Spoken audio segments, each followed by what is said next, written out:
Oh, yes, indeed. What am I doing right now? Looking at my watch. You know why? September 6th starts the Nick Sirianni sundial. Yes, sir. The Green Bay Packers in Brazil. Oh, I want to get the guy from Tampa that went like this. Hey, Nick, you're done. Throws the popcorn on him. I want that guy to go down to Brazil and throw churros at him.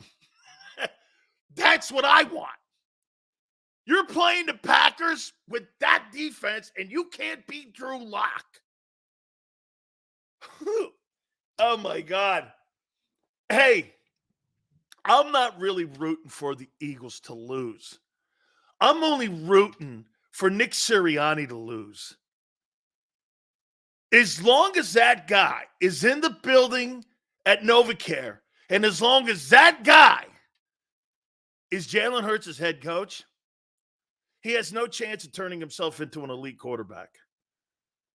That guy is the king of chaos. Go scream at some other fans somewhere else. Go do that in some high school football team. Go do that in college. Hey, Indianapolis. Hey, by the way, Nick, this just in. No political message here, but I might not want to do that in Brazil.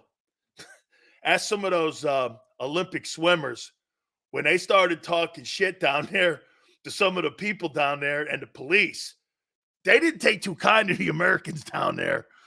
You know, I mean, hey, Nick, I would be screaming at the fans in Sao Paulo. You might be on a barbecue stick.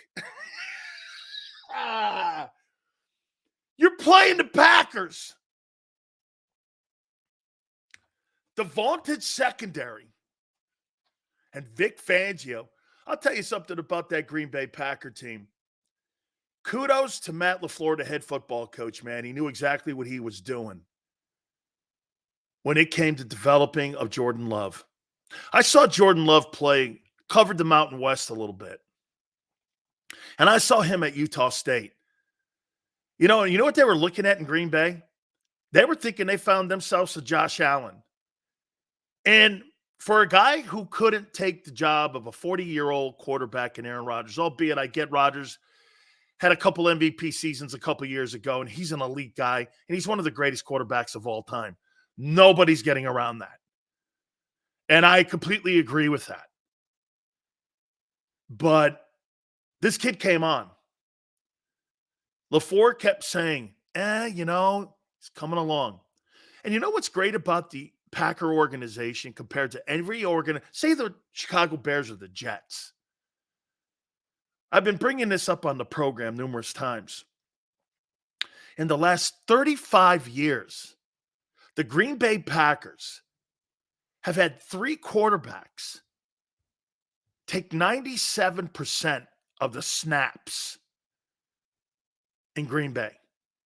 And Jordan Love, Aaron Rodgers, and Brett Favre. That's remarkable. As good a record as that is as good a record as Pittsburgh is with their 3 coaches since 1969. Incredible. That's what you're talking about with stability. That's what you're talking about with stability. And that's what Green Bay has. And get this, coaches who understand the quarterback position. I don't think there's any coincidence that you have a play-calling head football coach in Green Bay and the quarterback is being developed by a play-calling head football coach. And in Philly, your guy's not being developed. How many people would say that Jalen Hurts is being developed properly compared to Jordan Love? Would you say that? It's been so inconsistent. And when you take on this Packer team, that Packer team went into Dallas not knowing how good they are, and they mopped the floor up with the Cowboys. Dak Prescott had no idea what was being thrown at him. They played tight, and Green Bay played on house money. I say Green Bay's 3 years away from being really good. Like 3 years away from being really good. And I think Matt LaFleur has proven to me, I said this about him, that we're going to find out what kind of coach he is. He's turned out to be a hell of a coach. And look at his win percentage. The difference between Matt LaFleur and Nick Sirianni is night and day. He knows what he's doing with quarterbacks. And I think there's no coincidence in this. I think Nick Sirianni, being a wide receiver coach in his background, I think he knows what to do with wideouts. I don't think he knows what to do with quarterbacks. Do you know his forte is wide receiver coach? That's what he came into the league as, a wide receiver coach. Do you find any coincidence that the two players that are prospering the most in Philadelphia are two wideouts and the quarterback is not? And you look at Green Bay and you look at some of these other coaches developing Kyle Shanahan, developing Purdy. I mean, I don't think there's any coincidence to that. He's a wide receiver coach who became the offensive coordinator in Indianapolis, but Frank was there. Frank is the quarterback guy. Frank knew not to draft Bryce Young and said, let's get CJ. Nope. David Tepper, the owner of the Panthers, didn't want to go there. He wanted to go with the big name Alabama guy, and he wanted to go with Bryce Young. Okay, well, guess what? Unless that thing changes and turns around, and I think he does have a bounce-back year, but I'm not sure he has a bounce-back year that supersedes what C.J. Stroud did in Houston. By the way, I was wrong on that. And I went with the history of the program of Ohio State. But this game on September 6th between the Eagles and the Packers is going to tell us a lot about both teams, who's trending in the right direction and who's not. I got to say this also. This is not going to be a cakewalk start to the season. I can't think. What are you going to follow that up with? A Cowboy game? A Cleveland Brown game? Because are you going to go 2 NFC games in a row? Packers and then what? Bills? Browns? Or are you going to throw like AFC? Or are you going to go 2 NFC? I don't think this is going to be a friendly start for them, which could be doom for the Eagles if they don't get out to a good start. It's funny. You know what people were saying? We're better than Green Bay. No, you're not. Green Bay played 1 extra week than you did a year ago, and they crushed the Cowboys, who crushed you in Arlington. You fell apart. The Packers were ascending. Let me tell you something. Jordan Love, I think it's a small sample size, so I'm not going to get way over the top. But then again, I'm not way over the top with Hurts.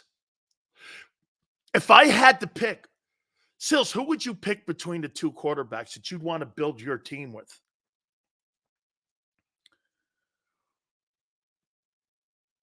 I'd probably pick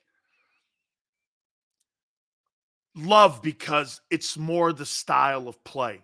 I'm being consistent here. I don't like the dual threat. I like people winning football games from the pocket. I said that to you about Brock Purdy. Brock Purdy's done more right now in his short career than what Hurts ever did in the beginning of his career. He's more accurate. He's got a better arm. He's got the same talent. But he has a better play-calling head coach. I don't think there's any coincidence to that. This is not going to be an easy ball game. I mean, right now, on April 10th, unless I see something significant in a trade, I don't know if anybody in the draft is going to jump off the charts and change my opinion. Maybe there's one guy. I think the Packers win that football game. And you want to hear this? I think the Packers win that football game convincingly. I don't think there's anybody on the outside that would say, well, the Eagle defense has been retooled. The only people that are saying that are people that don't really cover the team like I do. Your linebacking core has nobody to stop that offense. And this Vic Fangio fantasy that he's going to come in and sprinkle fairy dust on that defense and he's going to transform it into gangrene is absurd. He is not going to do that. And remember what Dave Wanstead said on our program a couple weeks ago? You know what he said? It's not going to be a schematic issue on why the Eagles are not going to have success. Vic knows what he's doing. It's going to be a personnel issue. If you don't have the right personnel, you are not going to win and turn that defense around. And I don't think they have the right personnel yet. Bryce Huff, to me, is an experimental player. Can he play 3 downs? He hasn't in his entire NFL career. But Eagle fans think that guy's going to transform himself into Hugh Douglas. I don't think so. I just don't. All of a sudden, you're hoping that Devin White is going to be able to cover some of those Packer guys. By the way, Josh Jacobs was just added to the Green Bay backfield. I'll make this point to you. On that opening game in Sao Paulo, I bet you this. I bet you Josh Jacobs has a better night than Barkley because the quarterback's better. The head coach is a play caller. He's better. I don't think there's going to be any coincidence to that. That you're going to see the Packers win that ball game on September 6th. You couldn't have a worse matchup. They're a better team than you.